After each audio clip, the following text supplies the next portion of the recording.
Hey Frantic, I hope you're having a great week and are enjoying the stories we're sending to you.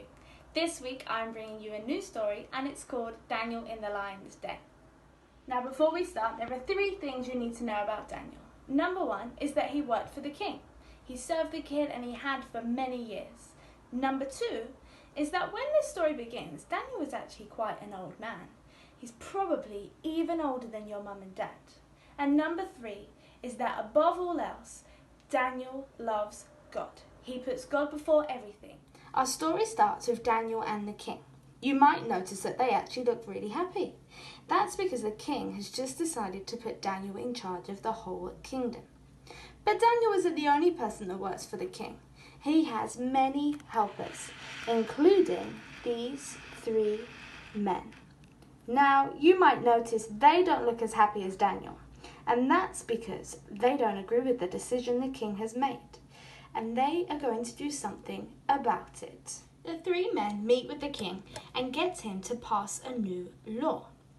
Now this law says that for the next 30 days, for a whole month, if anybody wants anything, they have to ask the king. That means they're not allowed to worship any other god, and they're definitely not allowed to pray to anybody else. Now, of course, Daniel puts God above everybody else, so he wasn't going to listen to that. So the 3 men hid outside of Daniel's window, and they watched and waited for him to begin to pray and break the new law.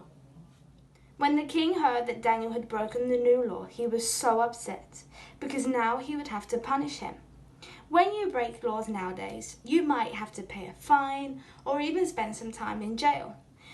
But when the king set this law, he decided whoever broke the law would be thrown into the lion's den. So the king threw Daniel into the lion's den, and he went back to his palace. But instead of eating his wonderful meal, he could not stop worrying about Daniel and what might be happening to him. Now the king liked Daniel and he cared about him. So first thing in the morning, he woke up and he ran to the lion's den to open it up and see what has happened to Daniel. When the king opened the den, he found Daniel smiling and sitting with the lions. He hadn't been hurt at all. The king called his servants at once and made them pull Daniel from the lion's den. Now, believe it or not, lions back then are the same as lions now. They are ferocious and they like to eat meat. So the fact that they didn't eat Daniel was actually a miracle. And the only thing that kept him from being eaten was God. He trusted God would keep him safe in a situation that was really scary. And we have to do the same.